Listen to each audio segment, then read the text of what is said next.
Hello, everyone, and welcome to episode number 76 of the Friday Nightmares podcast. It is so good to be back. It's been a nice long break, and I am fresh and ready to go. I am one half of your hosting team this evening, Mr. Smokeshow Crawford, coming to you from the town of Swartz Creek in the county of Genesee, in the state of Michigan, in the United States of America, in the North American continent, in the Western Hemisphere, on the planet Earth, in the Milky Way galaxy. Fully vaxxed, boosted, and waxed, and ready to climax. And if you can, please get me wet and feed me after midnight. I'm the man with the glorious beard, aka Mother of Cats, aka the man with the humongous ego, aka Scotthausen, aka the Golden God, aka Spanky. And with me, as always, is. When did you become the Golden God? I just threw that in there. Was that new? Yeah. It's new, right? Oh, from your tanning? That's kind of what I figured. I'm like, I'd add that because of the tanning. That's really cool. And with him is his loyal ride or die bitch, Heather Powell, coming to you today from Waterdown, Ontario, Canada. We're better than horror for Dummies for Horror, and you know it, Tim Davis. Is it Dummies of Horror? Yep, Dummies of Horror. We're better than them, and they know it. Doesn't like Infinity Pool. Gosh. We're going to have some words there. We're just kidding. Tim's allowed to have his own opinion. He is, but during the month of March, he's getting no dick. Wow. Well, man, hopefully his wife will step it up and give him all that she can, huh? Someone's got to service that Tim, that glorious Tim. So, welcome back, Scotty. It's been several weeks.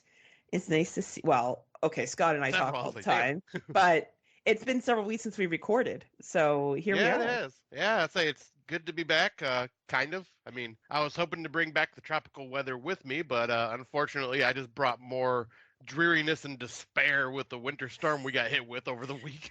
Yeah, sums up half the watches for 2023 so far, so that's kind of a pretty good comparison. But you had a lovely time, and we'll definitely get to it later on. Yeah, I don't even know where to begin when we get to that because, yeah, there was a lot to talk about. You know, I was just listening to our old episode while I was taking Mickey for a short walk, and I was listening to you criticize me about talking about the UK. So, but I'm going to give you the kindness of listening to your vacation without being a judgy pants.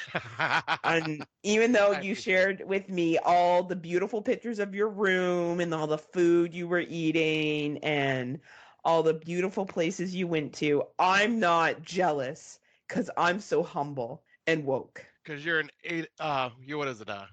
You say that I'm a 10, but I'm an 8 at best, plus 2 says you because I'm so humble.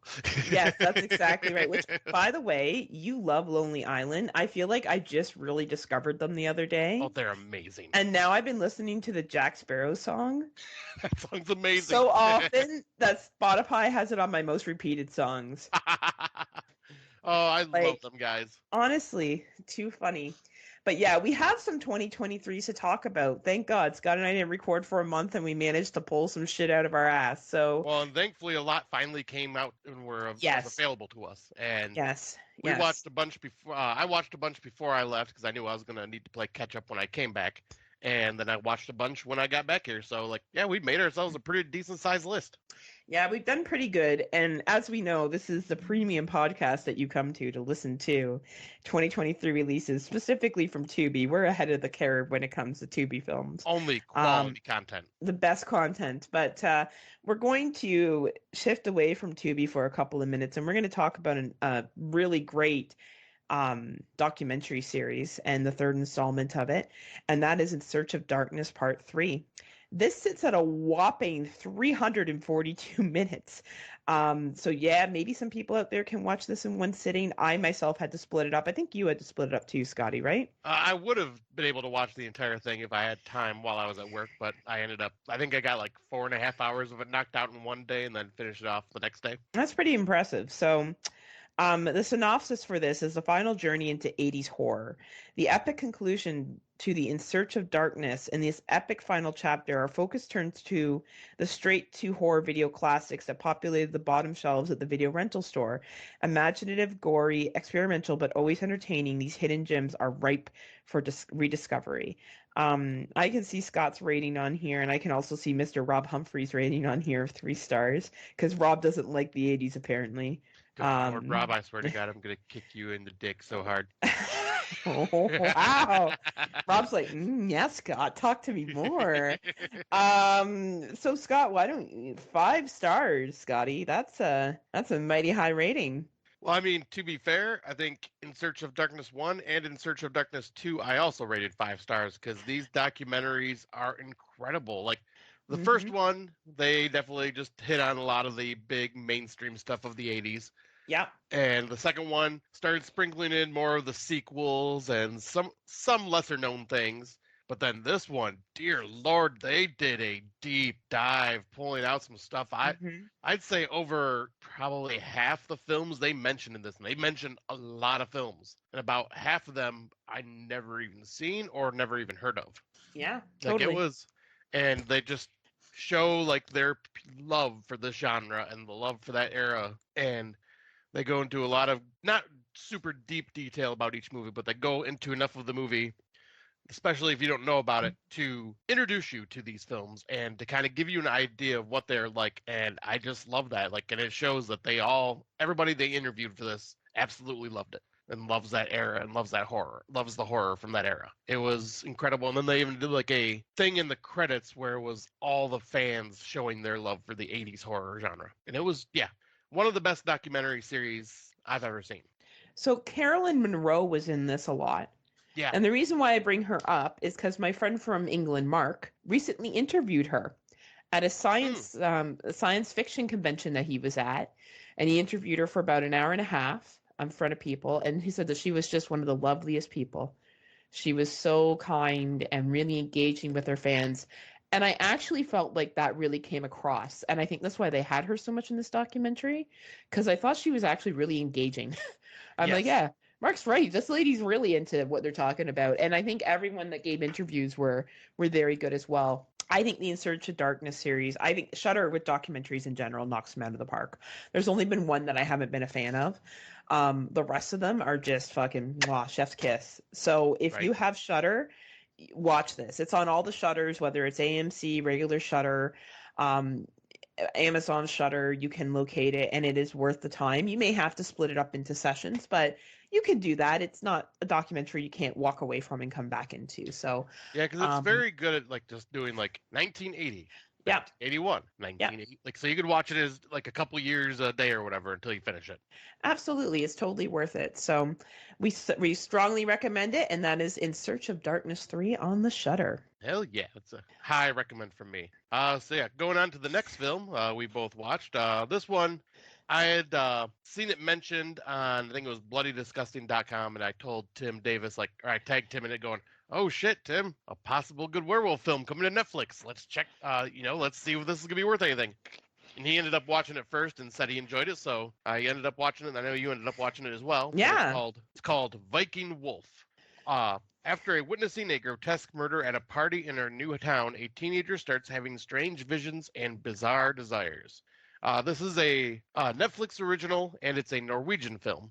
And so it's got subtitles, or like most Netflix foreign films, they also have dubbing. And Yep. I ended up watching the dubbed version, which I didn't find to be too bad. Like the dubbing wasn't terrible at all because I was working, so it just made it easier. And yeah, I thought this was a pretty damn fun werewolf film. Like CGI is a bit iffy here Yeah. and there, but it doesn't take away from the film at all to me. I found it to be very fun, very enjoyable, and it actually showed like a true, legit American werewolf in London style werewolf. Not like the bipedal ones, not like a dude with just a little bit of fur on his chest and some long fangs, like full on werewolf. And yeah, there was some good like carnage scenes, especially in that third act. And yeah, I had a lot of fun with this. How about you?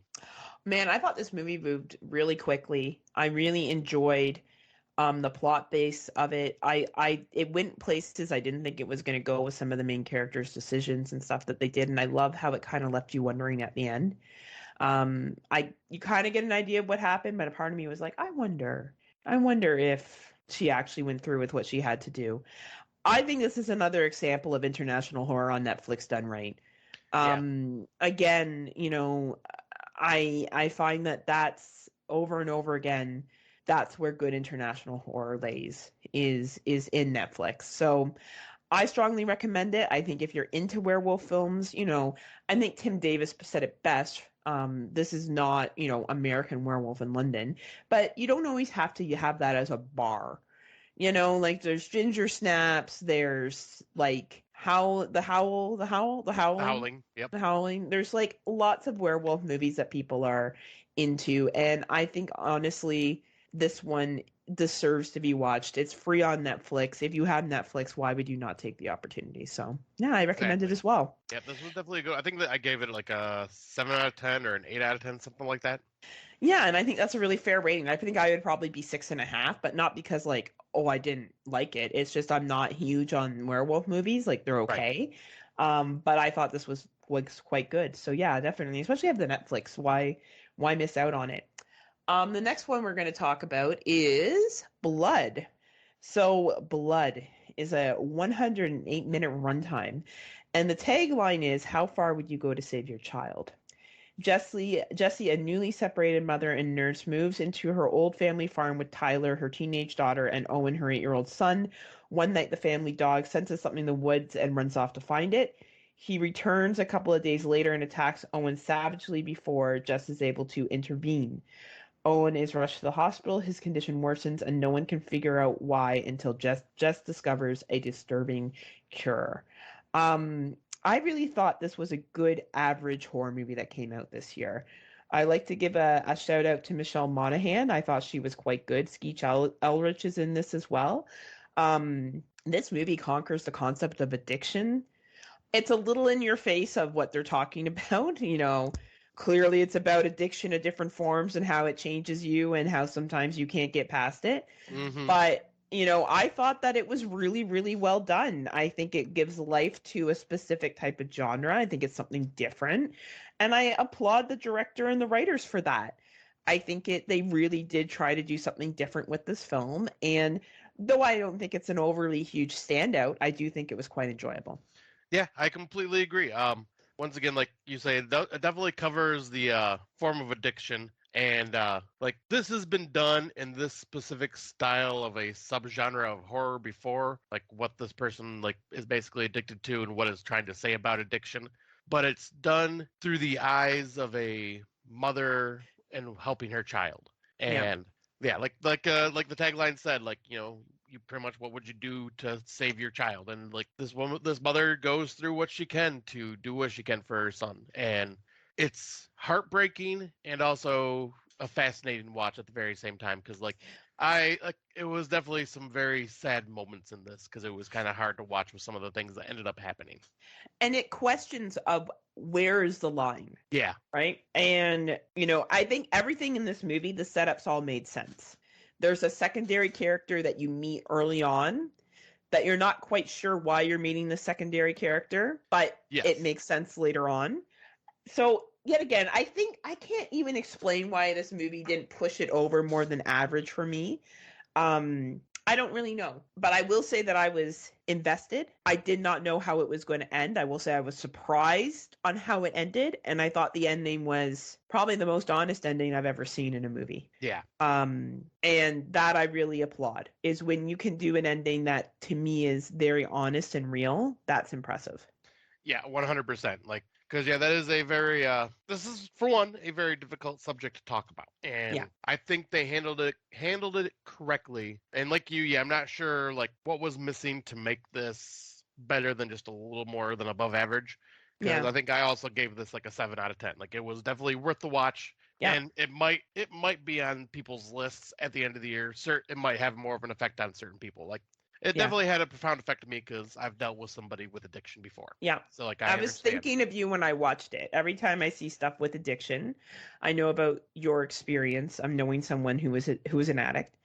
And I think, yeah, like Scott will really understand this. Like I Yeah. think there's just a level of understanding you get from having that experience. But yeah, honestly, I think people should check this out. It is available.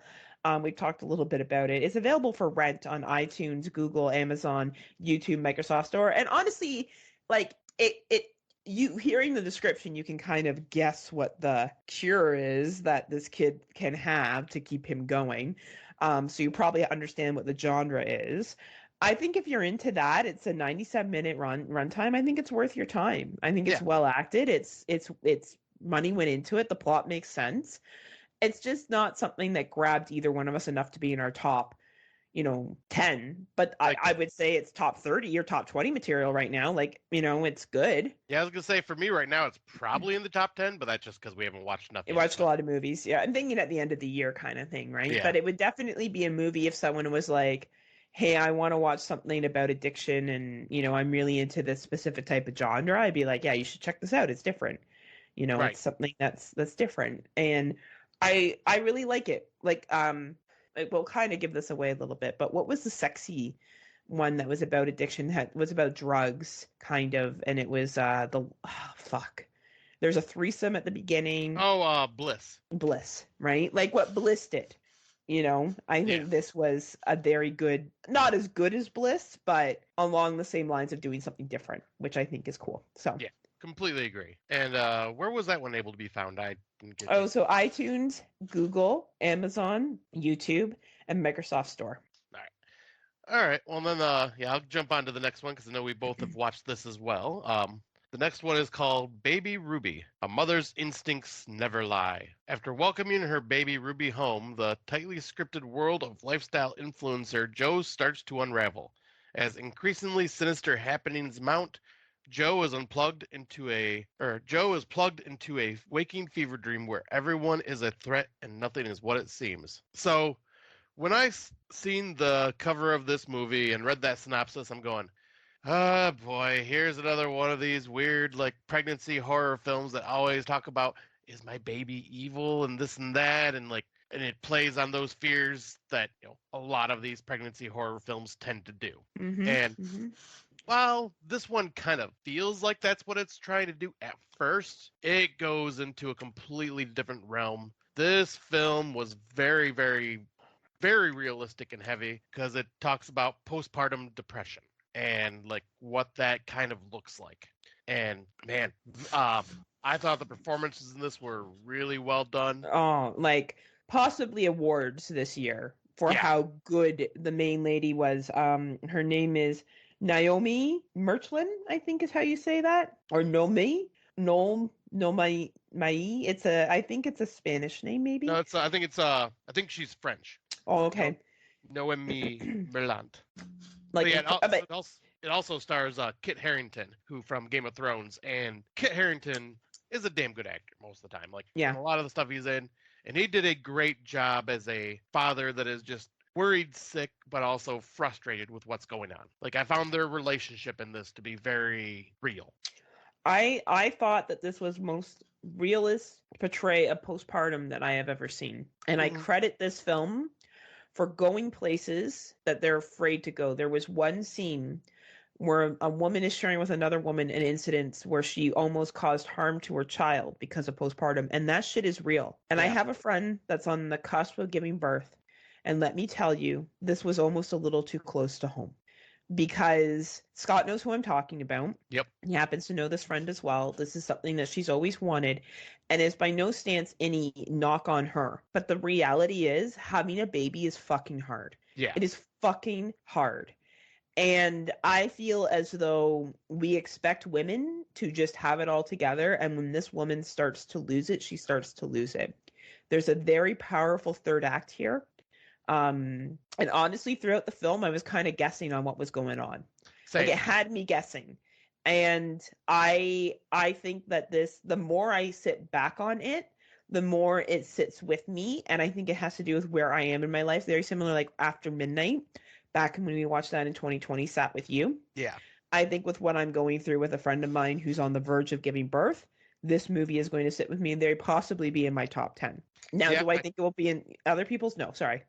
I was just gonna say, I'm like, yeah, I could see this being in your top 10 by the end of the year Right? Especially because my of the friend is due to give birth as well in April, so it may very much yeah. I'll say be it's like a movie that very personal connection to it. yeah, and it may be a movie I'm able to talk about or not able to talk about. We'll see how this year goes. Right.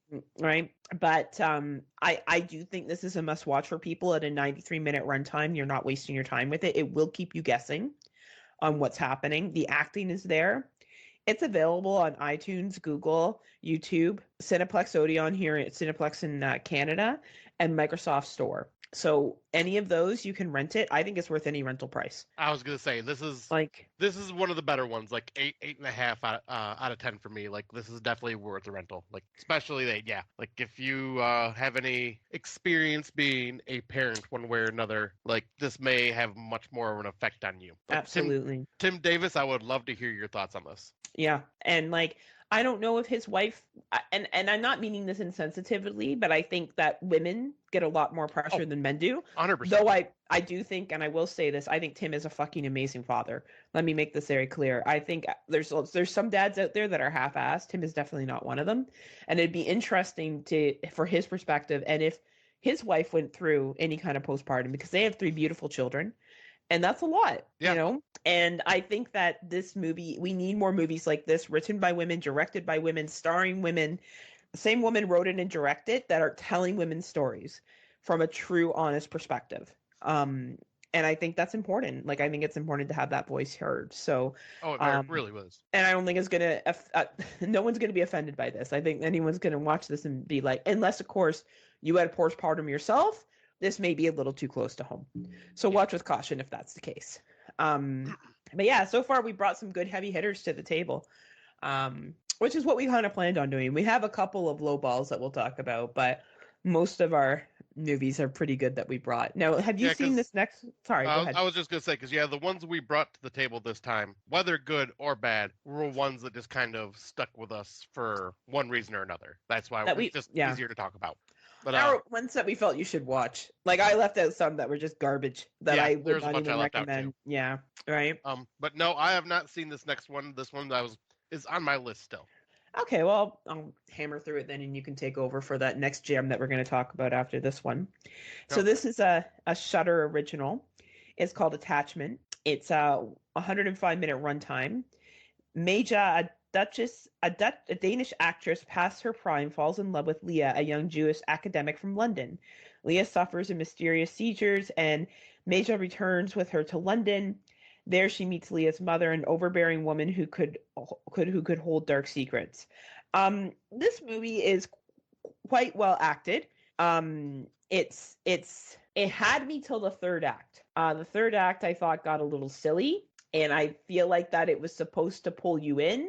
For me, it did not pull me in as much. That being said, I do think it is a decent movie. I do think the relationship horror piece of this is something you'll probably enjoy, Scott. So I suggest watching it. That's kind of why I wanted to see this, because I knew it was relationship based. So I think if you're into relationship horror, if that's something that you enjoy, this movie is definitely worth watching. As I said, it's a Shudder original, so it's available on all the Shutters, but it's also available on AMC and DirecTV. I think if you have it on Shudder, it's worth watching. I don't know if this is a rental for most people unless you really do dig a relationship horror. If you liked Bones and All, After Midnight, The Battery, of like any kind of relationships of people being kind of stuck together and trying to work stuff out, then this will be a movie that you will enjoy. Yeah, that right there has me like excited. Yeah, I think you'll like it for that purpose, Scotty. All right. So yeah, I'll definitely try watching that over the weekend. So the next one, this is one of those where we do not recommend. Folks, do not watch this. I already told Rob Humphrey don't watch this, so because I knew when I told him don't watch it that he would watch it. So I told him don't watch it just because I knew he would do the exact opposite, and I want to make him suffer for that. But I don't know if he actually has watched it yet or not. But this movie is called #Float. When a vlogger and her crew embark on their annual river float to commemorate the untimely loss of their friend, they are plunged into a life and death battle with a mysterious local, a sinister paranormal force, and their own fears. God, this movie was painful. This movie was horrible. Every character in this was despicable, and I think I've said this before, but it felt like an alien was trying to pretend to be human and decided to write human interactions for this script and did not get it at all, because these people are just doing the dumbest fucking shit and making the dumbest fucking decisions ever. Like I thought in Snowfall's dumb decisions were made, but in this one, there were just some really fucking dumb, boneheaded decisions and just piece of shit characters that, yeah, I cared nothing for this film. I cared for nobody to survive. The young parents in this are fucking awful and Mm-hmm. so dumb, and the main character you're supposed to care for, like, oh, friends died, or no, oh, someone went missing. Maybe we should wait for him. Ah, no, let's just keep floating down the river. What? This, like, why? Why would you just no? If you're supposed to be that close of friends, I don't give a fuck who you are. But if you're that close of friends, and all of a sudden someone doesn't show back up, especially this particular character doesn't show back up, you're gonna be helping look for this person. You're not gonna Or just what be if like, oh, I'm gonna float. you fall through? What if you fall through a tube and disappear, and no one else looks for you? Can't like takes you 10 minutes to figure out where the person went. Right. Like what? Yeah, this movie was dreadful. It was, and you can have a micro budget movie. We're going to talk about one after this one that was smaller budget that did a really good job, and it was a creature feature. Nothing could have saved this film. Nothing. No. It was boring.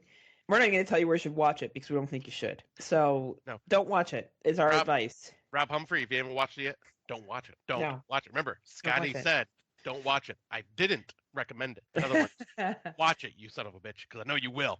And then he'll be like, you said it was your number one. And or he'll be like, it was actually a 2022 because it was released at this one film festival that no one else knows about. And that means that I can't count it as a 2023 because my name's Rob Humphrey. You know why? Because he thinks he's so cool because he interviews famous people. And he is pretty cool. And stuff. No, he's not.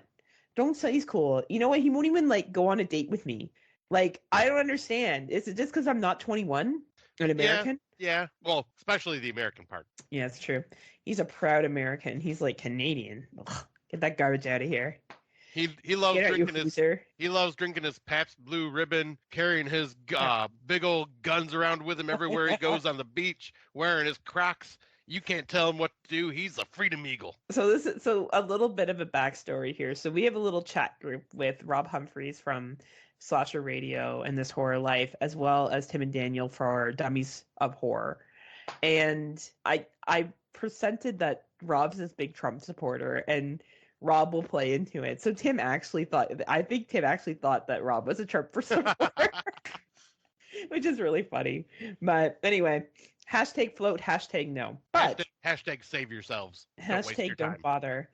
But one that was actually quite decent was called Cryptid. And this is a 114-minute runtime. A small rural town in Maine is shocked as a mysterious animal leaves the local residents brutally ripped apart. Deemed to be a random bear attack by town officials, freelance journalist Max Fromm suspects it might be something more. Scotty, what were your thoughts on this one? I thought this was a pretty entertaining creature feature. Thought the acting was pretty damn good in a lot of scenes. They did a great job with hiding the creature in the shadows to use their budget wisely. However, I don't know if it was because I was watching it on my phone or not, but it did seem like it was really, really, really dark when the creature was on screen. So I had a hard time even seeing. Yeah, they did keep it dark. But I think they did that to keep it hidden kind of thing, right? Right, and I kind of wish I would have seen a little bit more of it. It only seems like I got an outline of what the creature looked like for the most part. Fair enough. My one complaint is I felt it just kind of went on for a little too long because it was like an hour and 45 or something like that. Or no, it was almost 2 hours. It was 116 minutes if I remember correctly. And I was going, every time I touched the screen because I had to pause it to go do something at work, I was like, no way do I still have that much time left for a creature feature? Really? Yeah, it overstayed its welcome a little bit for sure. But I still found it to be good. Like it had a good story behind it, like an interesting creature design from what I could see, and from the story they gave of it and everything like that. It was definitely a fun watch. I agree. I think this was, if you're looking at doing a low budget film and you want to see one that used their budget well, I think this is a good suggestion. Do I think this is going to be on anyone's top 10? No, it's not. But we had someone accusing myself of having very limited knowledge of movies recently because I did not care for Skinamarink. Yeah, that's right. And I was told maybe if I just watched as many movies as this individual that perhaps I would have a better understanding. Scotty and I do watch a lot of low budget movies, and this is an example of low budget done well. Yeah. And I think that they used it effectively. So if you would like to see a low budget creature feature done reasonably well, a little long in the tooth, so be warned, it is available on iTunes, Google, Vudu, YouTube, and Microsoft Store for rent. Yep, I'd say it's worth like $1.99, $2.99 rental for sure. Like I think I gave it like a 6.5, 7 out of 10. Oh, Heather's dying on me. Sorry, when I have a cold right now. So it's been I've been hacking it up. Well, Scott's had to take the lead a couple of times there. So good job, Scotty. But it's your I'm turn trying. anyway. All right. So the next one, this one we're going to get into a little bit more detail later on. But I had the chance to see Brandon Cronenberg's third directorial film, Infinity Pool. The tagline is "Find out what kind of creature you really are." The synopsis is: while staying at an isolated island resort, James and M are enjoying a perfect vacation of pristine beaches, exceptional staff, and soaking up the sun. But guided by the seductive and mysterious Gabby, they venture outside the resort and find themselves in a culture filled with violence, hedonism, and untold horror. This stars Mia Goth and Alexander Skarsgård as like two of the main characters in this film, and holy hell. So, Dummies of Horror is getting ready to do a Battle of the Scream Queens type, modern day Scream Queens on their next episode coming out, and which will probably be out by the time this is released. And Mia Goth is one of the Scream Queens, and she nails that role of like new female horror icon. Like in the, she just shows her performances in this. She's incredible, absolutely incredible, and shows that she can play sweet and innocent and also insanely crazy. And this story had me just sitting back going, what the fuck? What the fuck? What the hell is going on? What in the fuck's going on here? It is definitely Brandon Cronenberg style. It's very David Cronenberg. Absolutely, it's like it's definitely inspired by his father.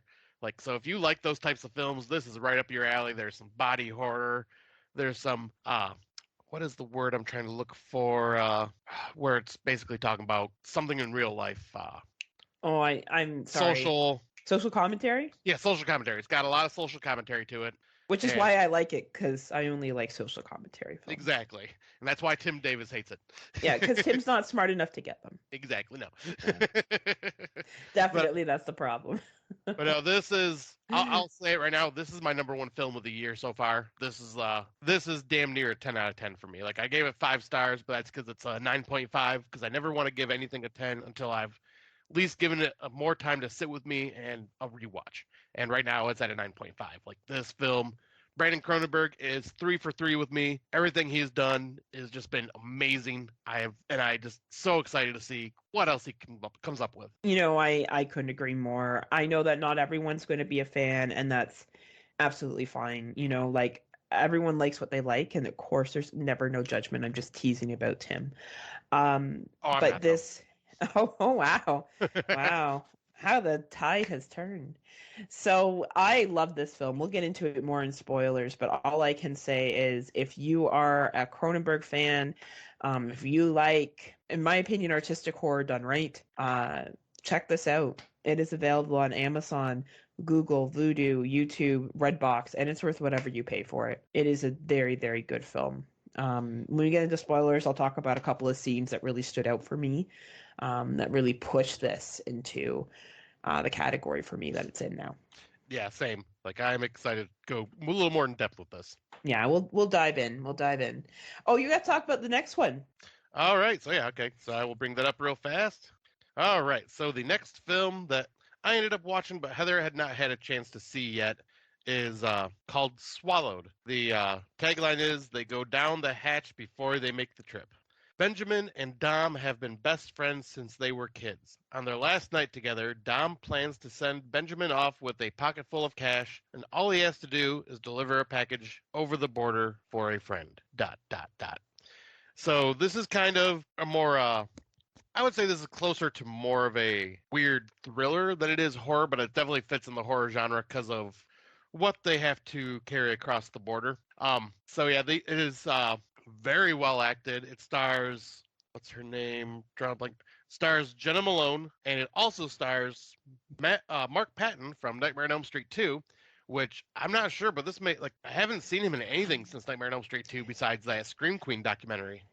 And he does a really good job in this. And they like everybody in this film does a really good job, and it's a very interesting film because it's definitely a road movie in a way, and some weird shit happens. I really can't get into too much there. It's basically drugs that they're smuggling in a way, kind of, sort of. But it's but I definitely recommend this one because yeah, like everybody's performances in there are great. The story moves along at a good pace.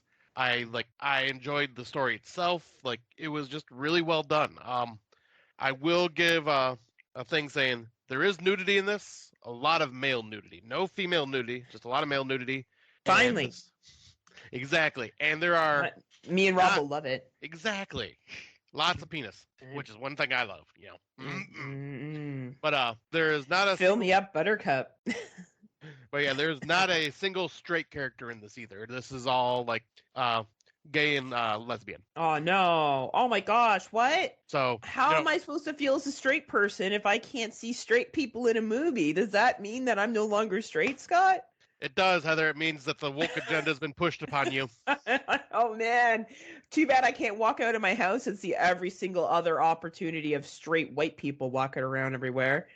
It's a shame. But yeah, like that's one thing I love about this film is like it's literally every character is from the LGBTQ and and it's a story about these characters and like everything they're going through and and where in most horror films, if I remember correctly, like the gay guy or the lesbian woman is the good guy or one of the victims.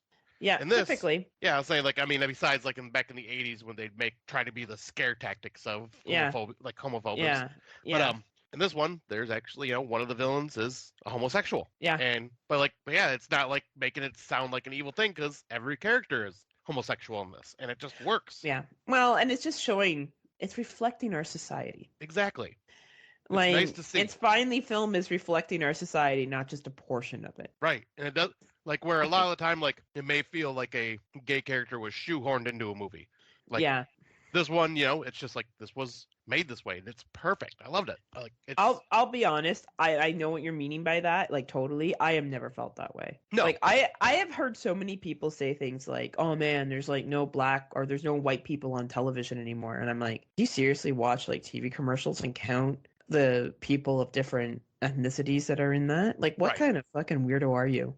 Like, are you seriously like, why does that even matter? Right. Why would you even care? Are you that insecure that if a car commercial has one person that's black and let's say one person that is South Asian or whatever, that means that you can't buy that Dodge Ram as a white person? Right. Like, I'm not quite sure what the equation is with that whole thing, or when different movies come out portraying people that are different than me, why that would bother me. I don't know. Yeah, I don't understand. Because I've heard that you're not like that either. Like you're not like that either. Neither one of us are. Like we don't even. Never has that ever been a topic of conversation that you and I have had ever.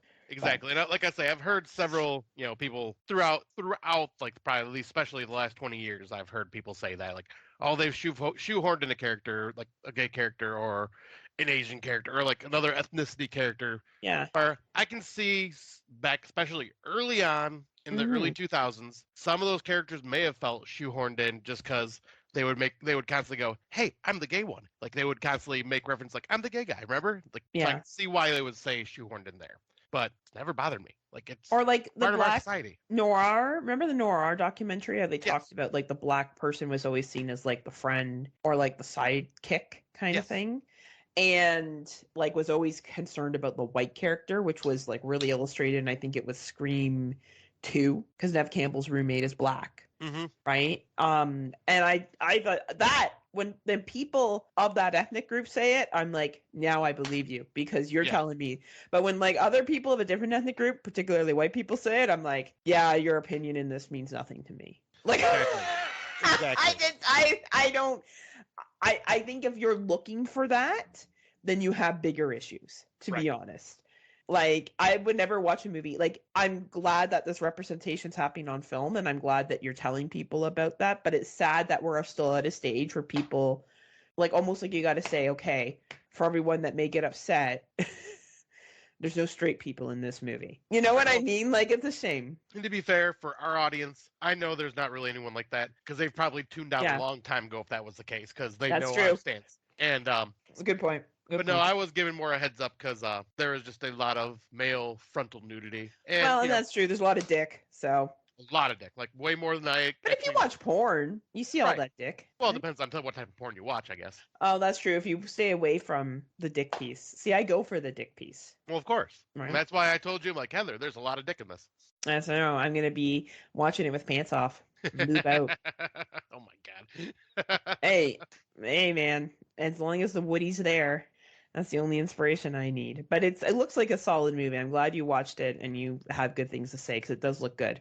Yeah, this is definitely something that's worth checking out. I could see this possibly being depending on how the year goes, in my top 20. Like, I found this to be just Nice. really interesting, fascinating. It can be found on iTunes, Google Play, Vudu, Amazon, and YouTube. And Nice, awesome. I think it's worth whatever the price is to rent it. Awesome. Now, did you get to watch this next one yet? Let me see what it is. Project Wolf Hunting? Nope. No, this is another one on my list. Oh, so now again, South Korea does it again with Project Wolf Hunting. This is a 122-minute runtime, a floating hell with no escape. While under heavily armed guard, the dangerous convicts aboard a cargo ship unite in a coordinated escape attempt that soon escalates into a bloody all-out riot, and does it ever. But as the fugitives continue their brutal campaign of terror, they soon discover that not even the most vicious among them is safe from the horror they unknowingly unleashed from the darkness below. All I can say about this movie is fuck yeah. Fuck yeah, this movie's good. This is a incredible South Korean film. If you like Train to Busan, if you like other gory Korean films that have come out, I don't know, you name it, you're gonna like it. If you liked #Alive, which I don't believe was Korean, but if you like those kind of films, you're gonna fucking love this. This is gory, it's intense, it doesn't overstay its welcome, and it's definitely going to be in contenders for some people's top 10 lists of the year. This movie is worth renting. Pay whatever you need to pay for it. You like gore, you like fucking, I don't know, claustrophobic horror, this movie is for you. It is on Amazon Prime, iTunes, Google, Hoopla, and YouTube. Pay whatever price. You will not be disappointed. South Korea hits it out of the park again. I cannot wait to see this. This is one that I really want to check out. Yeah, man. South Korean films. Mwah. Yeah. Always. Always. I have yet to see a shitty South Korean film. I'm sure they exist. I just haven't seen one. Yeah, like the worst one that I can remember is Peninsula. That wasn't even that bad. Yeah, and that's not even, I wouldn't even consider that compared to some other shit, right?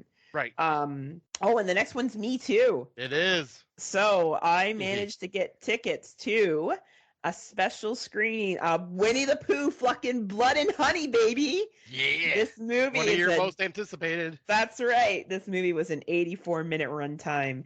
This ain't no bedtime story.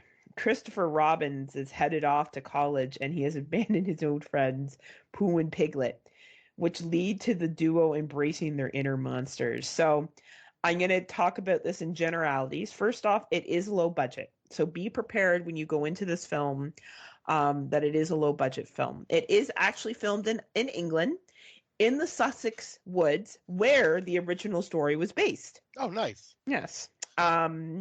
It follows the book, not the Disney cartoon, in terms of the characters that are in it. It is a very, very fun slasher. I would say the first opening is mwah, chef's kiss. But I will say that it kind of dips a little bit like most low budgets do. And then the third act is just fucking balls to the wall. Scott is staring at his cat the way I wish a man would stare at me. It is honestly like pretty sweet. She's my baby. Oh my gosh. I'm going to be sick. It's so adorable.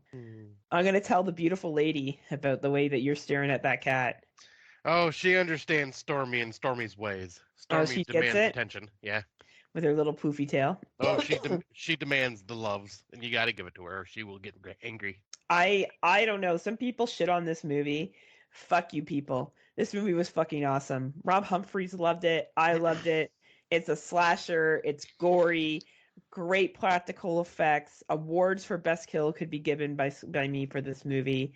You're a horror fan. You know what you're getting into when you watch this film. Watch it.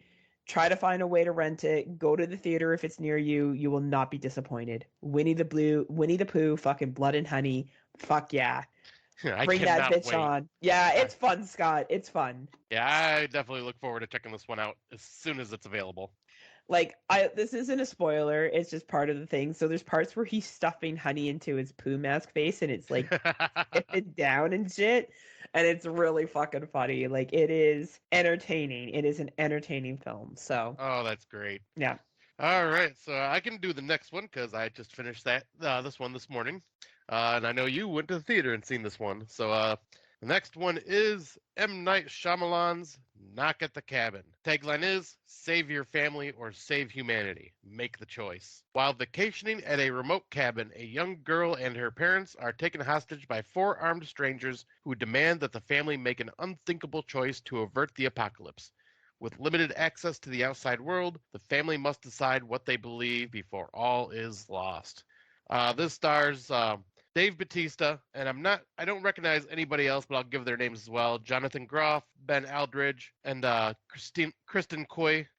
Man, wow. Okay, so I know Heather's thoughts on this because she talked about it after she watched it. This was a good M. Night Shyamalan film. Like, Yeah. best one since The Visit for me. And Dave Bautista just proves that he is actually a legit good actor. Absolutely.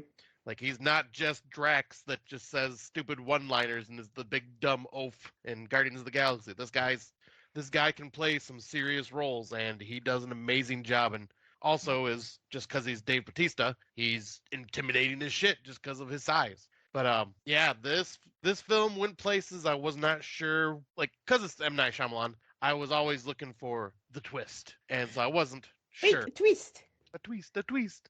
But I was not sure if or when it was coming. I will not say if it does or not. But the whole story had me very intrigued.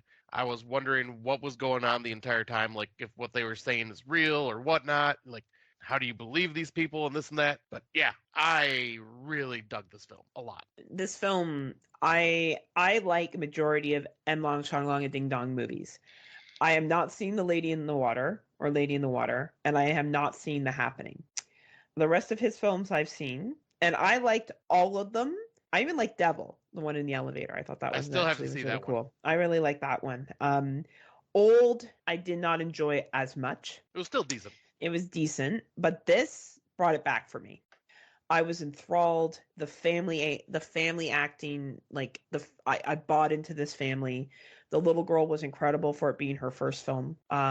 Very, very good movie. Excellently well done. Watch this in theaters. Rent it. I don't care how you have to watch it. Watch it. I really fucking enjoyed it. Yeah, this Nothing was really, but praise. Yeah, this was really good and makes me want to read the book that this is based off of, The Cabin at the End of the World.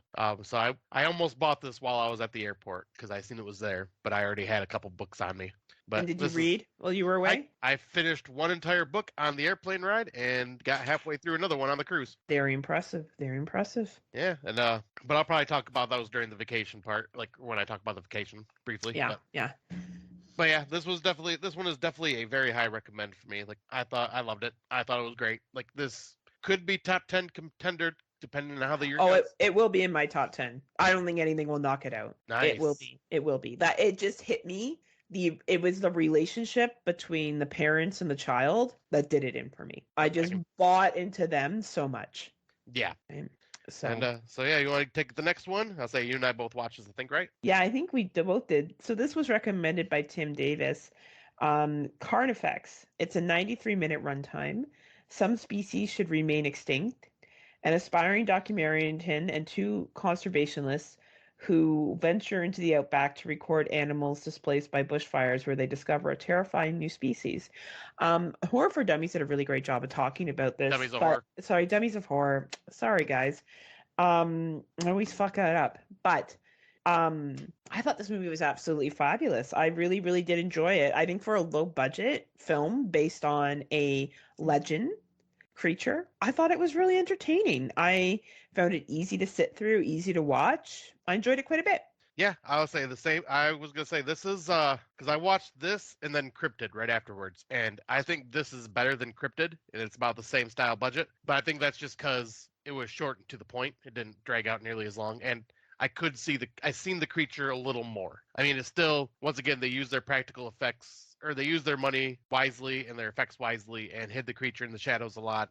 But the one thing I loved about this was just the realistic style of talking about how what these brush fires and what tearing down the rainforest and tearing down the forests actually does. It displaces certain species and forces them to find new homes. Unfortunately, sometimes when they're forced to find new homes because they're running out of space, they run into a predator's domain that has been, and then that's where they, fail to survive, or vice versa. The predator is forced to find a new home and takes over another territory and like can wipe out a species that help unfortunately cause endangerment and extinction of certain species of animal. I thought this was a very good take on that type of discussion in a horror film. Agreed. I thought this was very, very well done. Very good ecological horror. We don't see a lot of good ecological horror films, to be honest with you, and this one was quite well done. So Yeah. we watched the screener. It is not available in Canada right now for rent. Hopefully this will be something that drops on the Shuddy, or will become available. Is it available in the United States, Scott? I am looking it up right now. Let's see. Nope, not available yet. Yeah, so hopefully we'll see that drop soon so other people can watch it as well. The final movie that we're going to talk about is Play Dead. This is a 106-minute runtime. Some things are worse than being dead. Criminology student Chloe, she's not a criminologist, but that's fine, fakes her own death to break into a morgue in order to retrieve a piece of evidence that ties her younger brother to a crime gone wrong. Once inside, she just discovers that the statistic coroner is using corpuses for his sick and twisted business. Well, it's not really that sick or twisted, but when he realizes that Chloe still has a Paul's a terrifying game of cat and mouse in stirs. I actually really enjoyed this film. I thought it was really entertaining. It was also a screener that we watched. I didn't see this one yet. Yeah, and we have access to it, so you'll be able to, I guess, watch it if you want to. I I recommend it. It's easy to watch at work. It's a good game of cat and mouse. Like if you like a movie theme based on someone being chased and having to fight back, it's entertaining. Jerry O'Connor's in it, which nice. I did enjoy. Yeah, I thought he was great. The main girl I thought was a pretty good actress in it. She was also in Don't Be Afraid of the Dark, The Strangers, Pray at Night. I think she was the I don't know who she was in The Strangers Pray at Night. Maybe she was the teenager, but yeah, she's quite good. I enjoyed her in this. So yeah, I would definitely recommend checking this out when it becomes available. I would say $3.99, $5.99 rental is fair, or if it's available on the Shuddy, and that is called Play Dead. Watch for it coming out later this year. Nice. Yeah, I will definitely check this one out as soon as I can. Maybe tomorrow at work.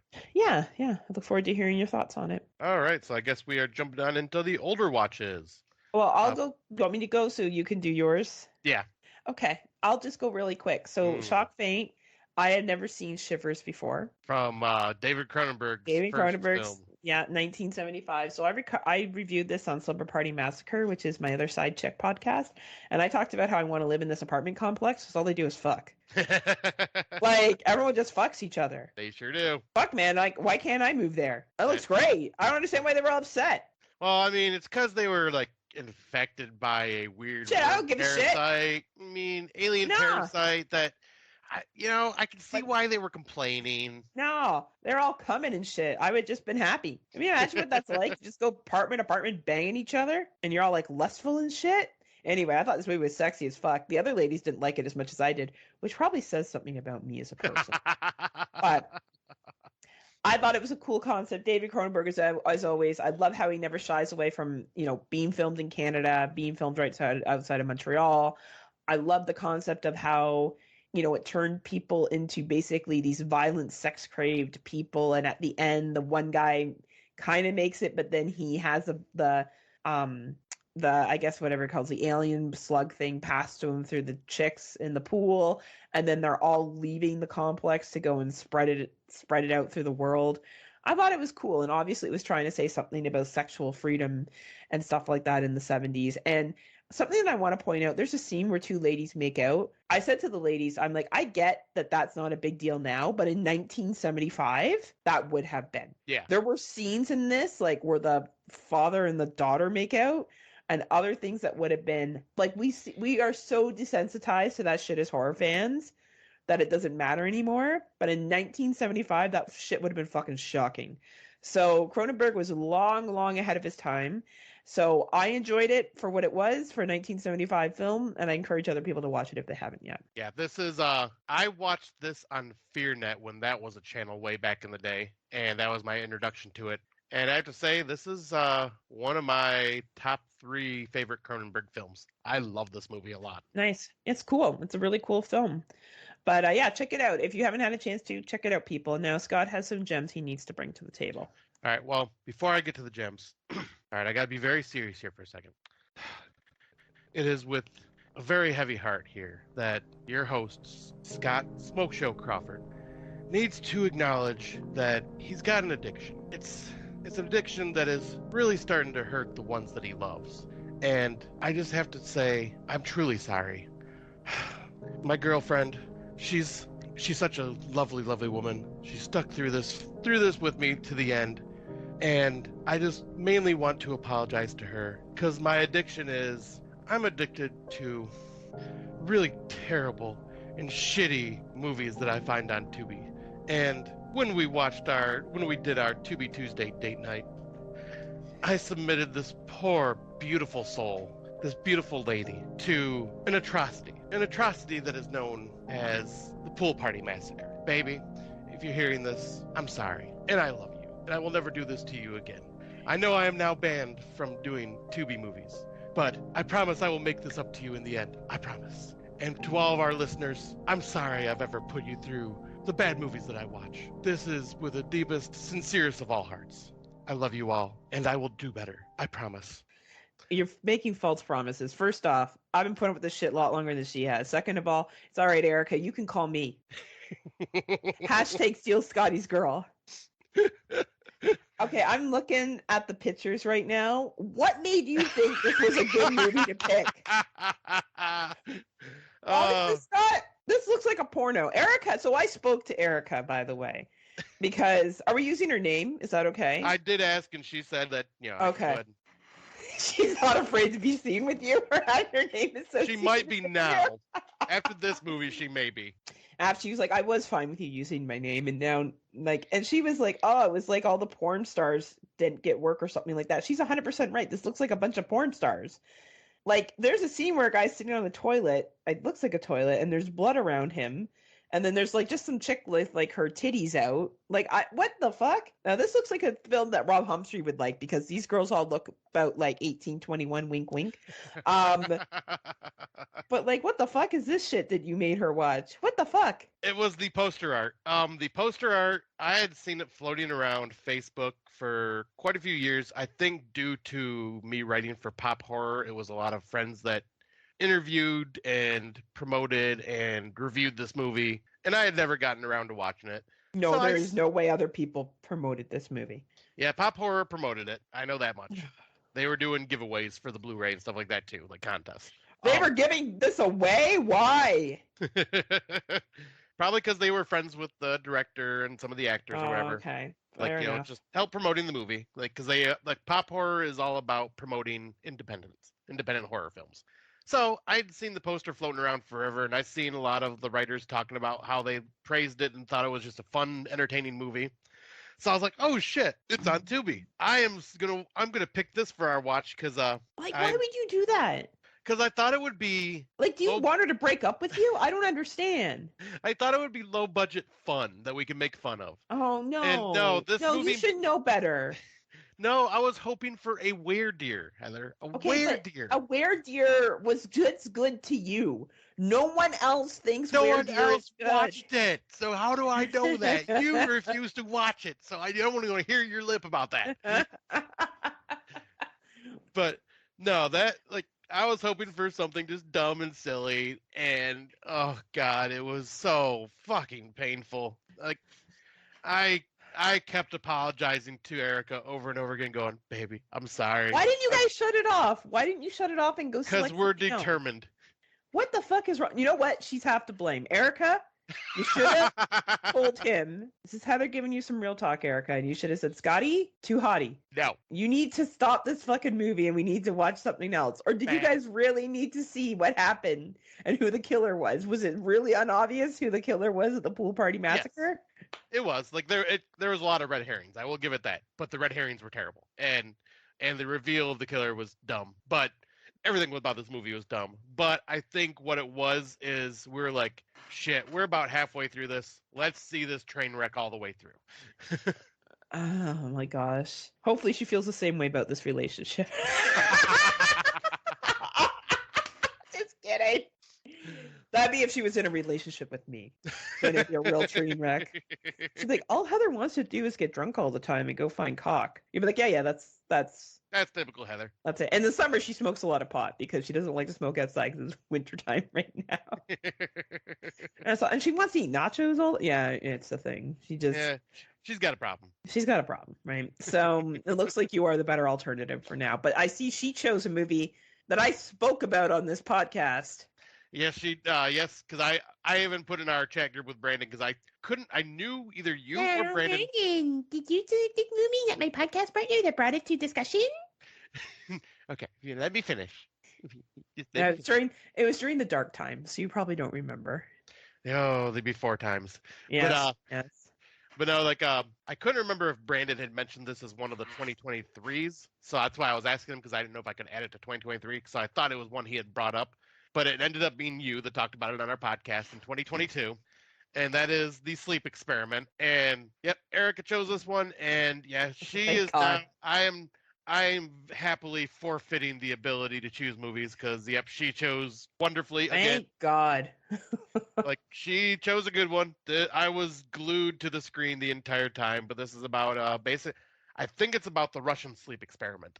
And it is, yeah. Okay. Yeah, so it's, these prisoners are put in this room that have to stay awake for 30 days, and they are forced to stay awake by this gas that is taking away their melatonin and all of this, and obviously the effects of not sleeping and what can go wrong, and a lot of shit goes wrong. This was very well acted, very tense, very just dark and disturbing, and the reveal at the end of this, finding out what else this doctor has done was kind of like horrifying to like way to end this movie. But yeah, this movie was excellent. I wish I would have watched it last year. I wish I would have listened to you and watched it last year because it would have definitely made it. No, you should have listened to me about a lot of things last year. True. This movie is just one of them. Very true. But that's okay. You're righting the wrongs, and now you saw it, and now, thank God, she's going to stop you from choosing garbage like Pool Party Massacre. Until I can at least make amends and pick good movies again. Oh, well, that's never going to happen, Erica. Hey. So just... Hey. You picked a good woman, and that's all that matters. More like the good woman picked me. Well, you probably picked each other. Can we not... No, you complete me! No, you complete me! Man, we just broke so many dudes' hearts. With you dropping, like, first that you're dating, now that she's your girlfriend, like, have you thought about the repercussions? Because, like, no one likes me. They all like you. And I'm not even going to get sloppy seconds out of the whole thing. I know Tim Davis was heartbroken when he heard that I was dating. Like, he was devastated. He called me out in our chat group. And I told him, don't worry, boo. She knows about you. And he'll always still get the Raging Scott Crawford. You're like, he'll always be my baby. It's like you're singing the Mariah Carey song to him. Doo-doo-doo, yeah. Doo-doo-doo-doo-doo-da. That's you right now. But I'm glad you have this tradition to watch it To Be Tuesdays. I think that's really cute. And I'm glad that she's going to make sure you don't pick shitty movies anymore. At least for now. Too bad she wasn't around when we were picking movies, and she could have probably prevented me from picking that Prime Night piece of shit that I picked a couple years ago. I know. Yeah. That was a mistake. That was a mistake. Yeah, that one I will still hold against you for a long time. What was the movie you and I watched together? We were super confused. We watched it virtually. I can't even remember what it was now. And I remember we were both like, we took pictures of our faces being trying to understand what was going on. It was years ago. I would have to look back at my Facebook. Yeah, I don't even remember. You and oh, the advent calendar was really funny when we watched it with Brandon. We just yelled croissant, croissant, baguette, Oh, baguette. man, what was he? But I guess that concludes our older watches. So we'll jump into what's new. I'll be quick because Scott has his vacation to talk about. I watched a new series on Netflix called My Lover, My Killer. It's a UK series. And the reason why I watched it was because the first story was based out of Newcastle. Of course. Did you guys know she went to Newcastle? But get this, Scott. So she moved, the girl that was killed. This is actually quite tragic. She moved into Gateshead on the same street where my friend Carolyn and Mark lives. Oh, wow. Because I'm looking at where the crime scene was and I'm like, So I messaged Carolyn and I'm like, I get the girl's name. I'm like, what's that? She's like, oh yeah, that happened down the street from me like 4 years ago. I'm like, what? So I had been in that neighborhood where this murder occurred. Wow. So it's basically about domestic violence gone wrong, as we all know it can do, and it's a UK series. It's a little cheesy, I'm not gonna lie. Once I got through the first couple of episodes, I kind of got bored of it, but I did find the first couple of episodes interesting. If you're looking for something that's true crime on Netflix, it is called My Lover, My Killer. Now, Scott's going to talk about his vacation. Yeah, so, just because you guys probably didn't know, but I went on a vacation. It's not as impressive as going to the UK, though. And then the street that you were staying on ends up being in a true crime doc. But that is true. That is true. I did get to see a Mono monkey, though. Oh, did you make the monkey Mona? He moaned my name. Yeah. But, and that's when Erica broke up with Scott. But yeah, now I'll kind of start from the beginning. But yeah, we landed in San Juan, Puerto Rico, and got to spend an entire day out there. And holy shit, I would love to live in San Juan. That place is beautiful and just has so many cool places to see. And there's still a lot. I would like to go back just because I know there's still a ton to do just there. That place was amazing. Got to try some unique foods there, and then we got on the cruise ship, and oh boy, Scotty was in heaven on this cruise ship. This thing was 11 stories tall. I had a suite room with a suite room with a balcony that you could look out and just sit out there and just stare at the ocean or stare at the island that you were ported at or whatever.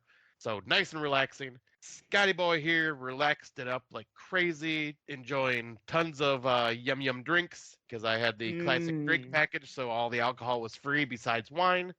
And I tried all sorts of different kinds. I tried a hurricane. I tried Miami Vice, thanks to Heather's recommendation. Tried a Mai Tai. Had a Long Beach iced tea, and then my go-to drink was amaretto sours. I started drinking those so much that the Ukrainian bartender recognized me and was just like, Mr. Crawford, amaretto sour? I'm like, damn right, George, damn right. Mr. Crawford. Yeah, they always would say Sir or Mr. Crawford or Miss Crawford or Miss Duchesne or not Miss Duchesne, Miss James, as my mom. They didn't want to be like Mr. Smokeshow. They didn't know the true me yet. Fair enough. But yeah, the ship was amazing. The food was incredible. I had lots of fancy dishes, had escargot and stuff like that. Yum. Got to go to 5 different islands. We went to British Virgin Island. We went to... Oh, it's the first time you've visited a virgin in a while. Oh, ho, ho, ho, ho, ho, ho.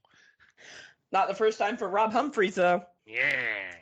Right, Rob? Anyway. But then I went to St. Martin, then to Dominica, then to Barbados, then Grenada. Barbados, we didn't really go adventuring out. We just kind of stayed in the port because that was a day where we were just exhausted from all the stuff we did the day before. So we just all the drinking. Well, for me, yes. Parents didn't drink at all. But why? Well, I mean, my brother passed away from alcoholism, so it's kind of something they avoid. Yeah, that's pretty insensitive of me to say that. Good thing I wasn't there. I'd be drunk the entire night. But I never got drunk. I kept a nice buzz going throughout the day, just enough to make me feel relaxed and just enjoy. But yeah, I got to see such beautiful sights. The rainforest in Dominica was amazing. And then I got to see iguanas just running around freely in St. Martin, just all over the damn place. I so wanted to pick one up and take one home. Then yeah, in Grenada is where I ran into that Mono monkey just kind of hanging out in the tree, just staring at me and just not giving a shit about people. He basically had the fuck around and find out look on his eyes. But yeah, I ended up just having an amazing, relaxing time. I read some books while out in the balcony, just like soaking up some sun, listening to the waves of the ocean. Erica had loaned me this amazing book called Yellow Star that is basically a 200 something page poem about internment camps during World War II. Oh, some nice light reading. Yes, but no, but it was basically this woman's story from when she was a child and what like everything that she's seen while living in these camps. And it's an easy read. Like I blew through the entire thing while I was on my plane ride, like to the trip. And then I let my mom borrow it. She blew through it and read it. And then she let Wayne borrow it, and he blew through it and read it. Like all three of us read it on our vacation. And yeah, Wow. very amazing book. And it's like the Sisterhood of the Traveling Pants, only a book. Right. And then I started reading one called Final Girl Support Group. And nice. I'm about halfway through it right now, and that one, I will talk more about it when I finish it, like in our What's New segment. But that one is really entertaining so far, and definitely like a lot of nods to horror films that we all know and love. Nice. But yeah, like I just had a great time. I was thankfully able to still have signal, so I was able to like still chat with Erica. I was able to chat with you guys a little bit. And as I chat with you guys, you and Brandon, like we even had some nice chats, and then even chatted with my cousin and my roommate who was taking care of my pets. And so like it was good. I'm glad to be home. Like I was ready by the time like the last day showed up, but was not ready to come back to this weather because it was beautiful and 82 to 85 degrees every single day. And yeah, Scotty, the golden god now, because I got quite a tan now and love it. And yeah, just had such an amazing time with an amazing experience. I so recommend doing cruises, especially if you're the type that does not get motion sick. Thankfully, I was not, so I just had a blast and thinking, oh, the boat's moving, or am I drunk? I'm not sure. Oh, well, and just keep going. Who cares? Woo! Yeah, I'm so glad you had fun, my friend. Thank you. Yeah, because we even got to see like musicals, stand-up comedians, and stuff like that on the boat because there was a lot of live entertainment. Like, yeah, this was just an amazing experience, and I came back fully just relaxed and very zen-like. Like, it Very was zen. really needed. Well, maybe next time you go, you'll be able to take a lady friend. I'm hoping so. You know, like Tim Davis. Yeah, that's what I'm hoping. Yeah. Or Larry. Larry Davis. Larry Davis.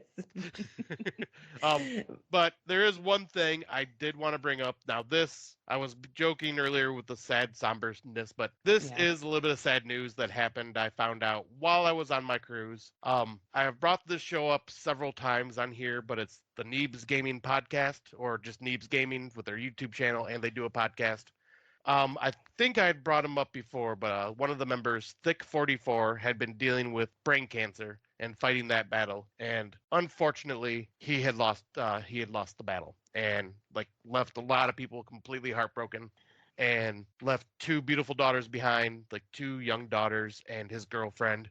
He was young, like he was my age, like so that's just kind of really sad to see that it went down that road for him. And the Neebs Gaming crew ended up doing a podcast dedicated to him, and they just talked about a lot of the fond memories of everything like that he does, like that he did in the games and that he did in real life, and how like big of an impact he had on everyone. And like, what did they say? Because he was notorious in the video games too, where everybody else is working as a team, Thick would just run off and just disappear because he would be considered the loot goblin. He would go and just loot houses, loot everything in the games, and then they go, everybody else would go to adventure. They're going, God damn it, we've been thicked. The house has been looted already. Damn it, Thick, blah, blah, blah, blah, blah. So one of the things they said at the very end of the podcast was, Thick is now up in heaven looting the place. He's definitely on his own adventure. Well, I'm sorry to hear that, Scott, and rest in peace and mad respect to this person, Thick. Yep. I think his real name was Tony Schnur, but like that was his gaming and podcast name, Thick44. And fuck, cancer's a bitch. Fuck you, cancer. Fuck you. When I heard that news, it devastated me because it's not like a celebrity where, I don't really get to know them. I get to know a character they portray. Where with this, it's, I never interacted with them in real, like throughout virtually or anything like that. But Neebs Gaming and them every character there had gotten me through a lot of hard times, like especially when I was dealing with like loneliness and depression. That was what I watched as my comfort stuff that got me through. So it was a bit heartbreaking to hear that news. Well, much love to everyone at that podcast and to their family and friends and going through this. And I'm glad you could shout them out. I think that's important. Yeah, like I was saying, I needed to, especially after bringing them up a couple different times on this show now. Well, now that we passed the serious part, we'll get back to making fun of Scott very soon. Yes. But first, we're going to far out of the dark. So Scott made a poster of our thoughts on Skinamarink, and this poster went viral.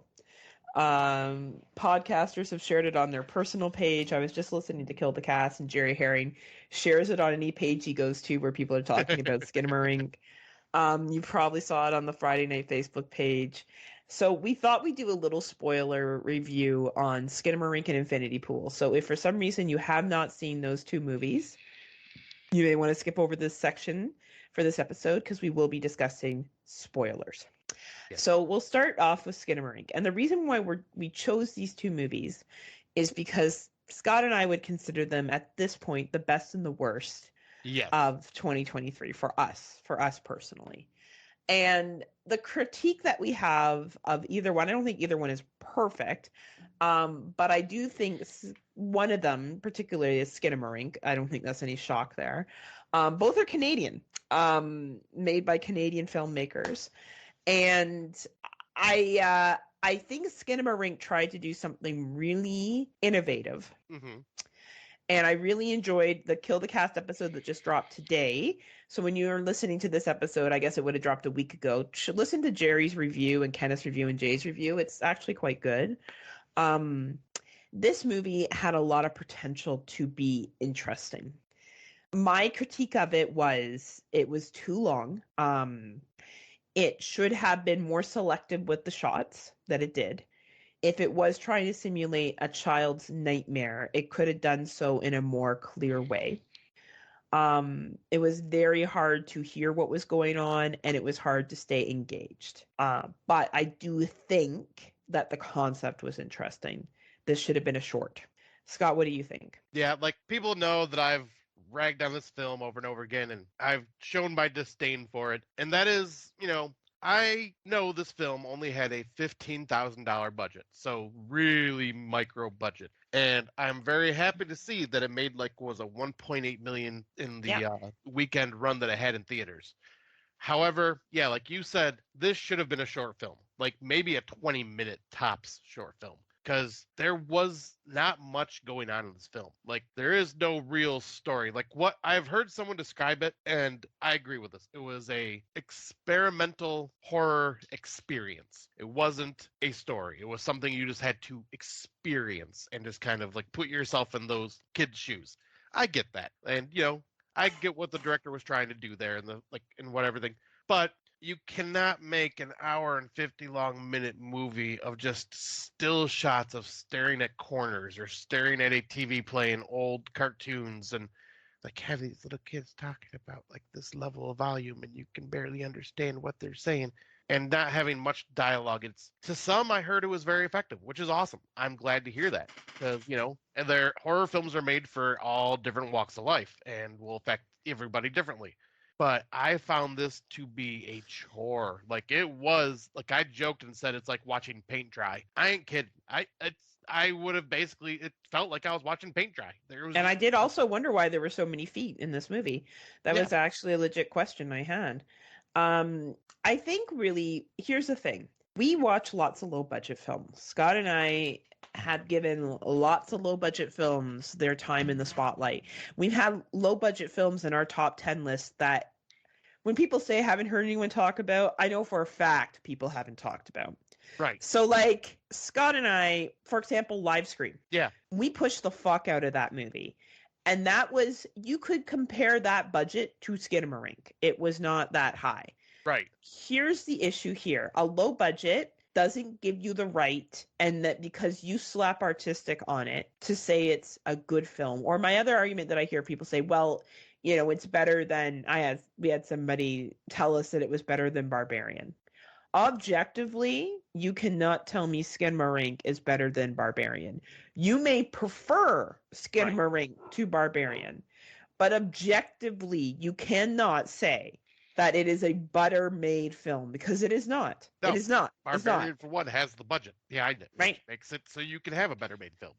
Now, that being said, I do think Skinamarink had something going for it. I do appreciate the artistic approach that this director took. I do think there was a chance here, but to think that you can pull $15,000 out of this long drawn out shot movie of an hour and 50 minutes is, to me, a very naive way to think, because you may have done this now and you think people are going to come back for it a second time. People are running on this. Some people may have truly enjoyed it, but some people are just doing it because it makes them look edgy. We're part of enough horror groups out there that some people like to just say shit about horror films so they look like they're deeper than other people. And you know, like, what you like is what you like. You know, Yeah. like, honestly, I'm not a huge fan of the remake of Suspiria, but I would never sit back and be like, that's a shitty film. It's just not for me. Right. Like, but it doesn't mean it's not beautiful, well made, all those things. It doesn't mean any of those things.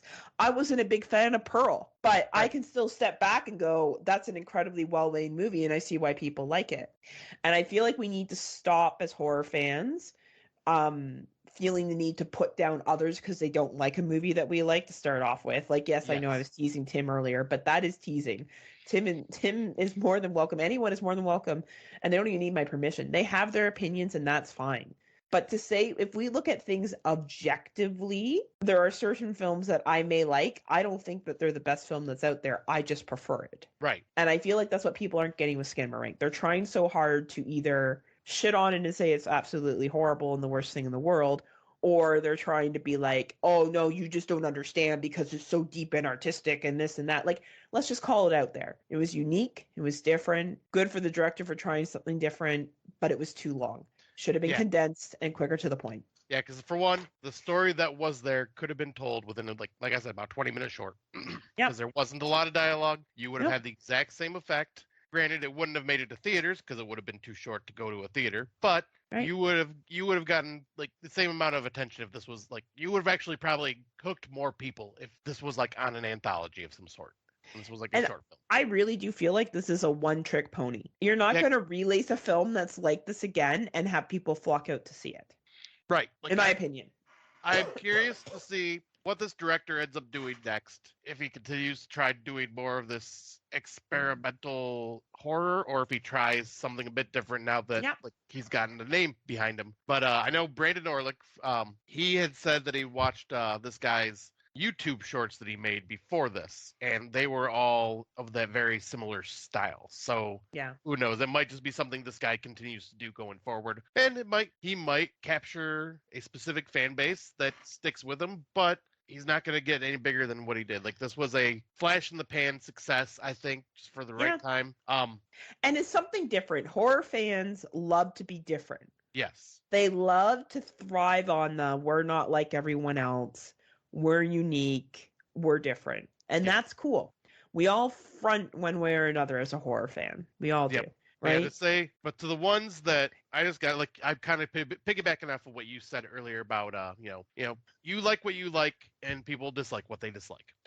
That does not give you the right to say, well, you just don't get it. Because that's probably not the case. Most of the time, if there's a film we don't like, there's a reason we don't like it. And doesn't mean we don't get it. Like, if we don't get it, most of the time we'd say, we don't get it. But like, and if someone doesn't get it and you do, it doesn't give you any special level of intelligence. Right. Like, it really actually doesn't. I would never be like, oh, because I really liked Rent-A-Pal. Or, I don't know. I'm trying to think of some really artsy, over the top. There's a lot of, like, woke films I like that people would call woke. I don't think I'm honestly better than anyone else because of the films I choose to like. They're just films I'm passionate about. It doesn't make me special. It doesn't do any of that shit. So, like, you liking Skinamarink does not put you in a special category. Right. I mean, for example, I mean, look at my love I had for ankle biters. Like that Yeah. was super low budget, and I knew not many people were gonna love it, but that one just I loved it. I had a blast with it. But yeah, that like we say, everybody has different opinions for films and what affects them, going forward. And same with like me, like you made joke, but like Were Deer, like I had a blast with that because I know it's exactly what I liked, and it's like my style of movie, and I'm not recommending it to everybody because I know not everybody's gonna like it, but that was just like something that hit me right where I hit me in the funny bone at the right moment. For sure. It's like how I liked Bitch Ass, Yeah, right? Like it's by no stance. Like I just think sometimes when people try to come on and be like, "Well, you just haven't watched enough movies." yeah. I can assure you, Scott and I have watched lots of movies. When people say that to me, I almost want to go, bitch. You know who you talking to? And like yet again, we can put the value. We were just having some good fun, especially the quote of "This is Canadian. This is why no one takes us seriously." Yes. Anyway, so Skinamarink, love it, hate it. You do you. Some good things that came out of that. We'll see what he does again.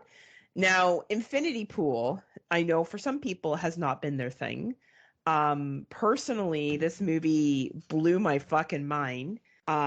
Couple of things that are spoilers that I just want to establish with Scott here. So, throughout the movie, we learn that there's double cloning that happens in this country. Yes. At the end, we see that Alex Skarsgård's character is now going to go back home. Do you think, and he doesn't leave, he goes back to the resort. Do you think it was the double or do you think it was him? That stayed at the resort or the one that Yeah. left? Well, no one left. He didn't leave. He went back to the resort. Well, no, one of them did leave. No, One of them went back to his wife. No, because he was sitting at the airport. Everyone was gone. Remember? Yeah, and Did he actually get on the plane? I Because think he I did. thought that he didn't get on the plane because you don't actually see him get on the plane. I may have to rewatch it, but I swore that one version of him stayed behind and the doppelganger went back to his wife. See, I thought he That's what I sat there in thought. the airport. Everyone was gone. Like he was literally the only one left. And then they show him at the resort, walking into the resort. Yeah, see, what I thought was when he was alone at the airport is that everybody else that he was with were going to different states and everything like that where they lived, and he was still waiting for his plane, is how I took it. And then it pans to The resort. the resort, and I thought that was the real him sitting at the resort wanting to Ooh. continue that, and he sent the doppelganger back to his wife. Okay, so here's me thinking that he couldn't get on the plane because he was the doppelganger, and he went back to the resort. Okay. But that's interesting, I like that we have these different takeaways from this. right? Because that's what this film does. It makes you think. It makes you think, and I just want to give a shout out to Mia Goth's performance at the car scene where when she's she's on the hood? drinking on the hood. Yes. Because it was so uncomfortable for me, I had to look away. Did you really? Her bullying of him, I just felt so bad for this guy. It really fucking affected me. That performance. I understand Tim Davis said that she was kind of annoying, and she is throughout the film. She is kind of annoying. She's supposed to be. Like her character's annoying, right? But that scene to me was like fucking beyond powerful. Yeah, because it just realized how much danger this guy is in. Like, Yeah. like the unfortunate crowd that And he how got around. cruel she was. Like cruel. Like it was so cruel. And I like how he doesn't want to leave because he realizes he can act out his fantasies and just get copied and then not have any consequences. Yeah, because the copy is the one that gets punished. Right? And I kind of wondered, I'm like, is this a play on like not wanting to have any consequences and doing whatever you want? And then what happens when you can no longer do that? Like, because, you know, sometimes you go away and like you're just out of cruise, right? So you're drinking every day. And like that's a small factor of it, right? Right, But some but people I'm hook up different- at resorts and stuff But like I'm that. different than I would be here working. Yeah, Because I wouldn't be drinking right. every day and stuff like that. So I get that. Yeah. Like, yeah. Right? Like, and I think that it takes that vacation mode setting of like, all right, I'm in vacation mode. I'm going to do this and just live it up, whatever. Yeah. And ratchets it up to 1,000. with Yeah. Hedonism and just weird sexual depravities and just not caring about the consequences. Because like you said, like, Yeah. like he doesn't get punished for it. He literally gets a copy made and the copy gets punished. Right? There's And no it's ownership, there's no nothing. I think it's interesting that we had two different takes on the ending, and but we both kind of picked up on the same vibes throughout it. and one thing I also thought too was this could be another way it could be taken is, when they first all got in trouble, where we're thinking like a clone gets made of him and then gets killed. Hmm.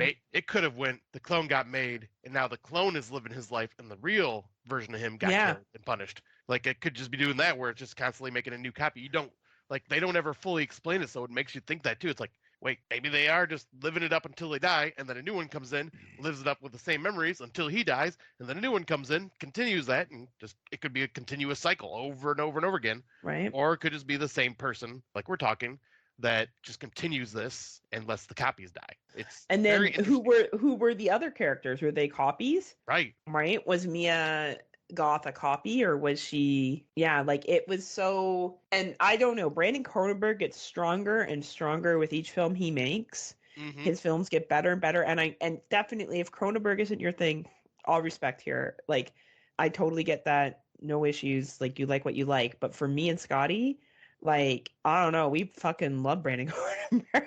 This is a pro Brandon Cronenberg podcast. Like we Yeah. just think he's the bomb digs. Like honestly, because I think I've said this before on the show that I prefer him over his father, and yep, it's just I prefer him over his father. Like he just keeps doing these very like even his he has a lot of what his father did with a lot of the social commentary and a Yeah. lot of the body horror stuff, but he does it in a more Modern. unique Modern. way that just kind of grabs me more. Where David Cronenberg was modern for his time, Yes. right? Brandon is doing it now for 2023. Yeah, and I Right? love that. Right. So yeah, some really cool heavy hitters that came out this year. So we'll see what the rest of this year brings. We still got a lot of year to go, a lot of films to come out, a lot of things to see, but things are beginning to ramp up now, which Yeah, is nice to see. this coming weekend is Cocaine Bear, and I cannot Fuck fucking yeah. wait. I can't wait to hear what you think about it. It'll be great to hear. Oh, I'm so pumped. We'll definitely be talking about that on our next episode, which we will be back to our regular scheduled program. We will be releasing episodes every 2 weeks. We will look at doing a wrestling episode, hopefully in April, if we can schedule something with our friends Tim and Rob. But in the meantime, if you like what you hear, you can check out more of podcasts like us on the Legion Podcast Network. There's a variety of shows that you can check out there. Just go there and subscribe. We're underneath the Kill the Cast feed. We're Friday Nightmares. Kill the Cast just released an episode recently. They released it about a week ago today, if you're listening on a Friday. So please go back and listen to them. There's also a Patreon with Legion where you can go in, you can get codes, listen to bonus episodes. And if you're not a Patreon member yet, Oh, sorry, I'm a bit rusty. I forgot. I was supposed to say something here, wasn't I? What are you waiting for? What are you waiting for? Why haven't you signed up yet? What are you waiting for? Join us. What are you waiting for? We are Legion. Join us. What are you waiting for? join us today for $3 a month. As always, we give shouts out to all the amazing other podcasters that support us. Mike Merriman and Venom from Fresh Cuts, Darren from Psychosomatic Podcast, Lance from The Horror Returns, oh my god, Tim Davis and Daniel from Dummies of Horror, Rob Humphreys from Slasher Radio and This Horror Life. And am I forgetting any other Dave Z. podcasters? Dave Dave Z Exploding and Heads. Christian from Exploding Heads. And I think that's it. Oh, Dave Bailey, of course, from Good old Xander Kane. oh my gosh, what is their podcast? And Cemetery Android Gates. Cemetery Gates podcast. So please check out all the awesome podcasts that are out there and listen to what they have to say as well, because they're all super smart and they probably all didn't like Skinamarink either. So Right. right. So until next time, Scotty has a little message for you. Until next time, kiddies. We hope you enjoyed this episode. It's good to be back. The smoke show's on fire, and he is ready to burn some shit down. So until next time, unpleasant dreams. See ya. Hey everybody, just wanted to jump in here real quick. One thing I had forgot to mention when I was kind of doing my tribute to Thick 44 from Neebs Gaming, I just wanted to mention that not only was he just an awesome person, like and funny and talent. He was also very talented, did a lot of voice acting. And one thing that I really wanted to mention was that he is also an amazing musician. Not only did he write songs, he did all the instruments, he's done vocals, and one thing I wanted to do for the end of this episode was kind of give a little tribute to him and play one of his songs from when he was with Neebs Gaming, and he ended up doing a song about Conan Exiles where it was him and his group, and it was basically the song's kind of telling the story that they are going through in the video game. The song is called Unleashed, and so I figure I would just play it here and hope you guys enjoy. And rest in peace, Thick. You will be greatly missed.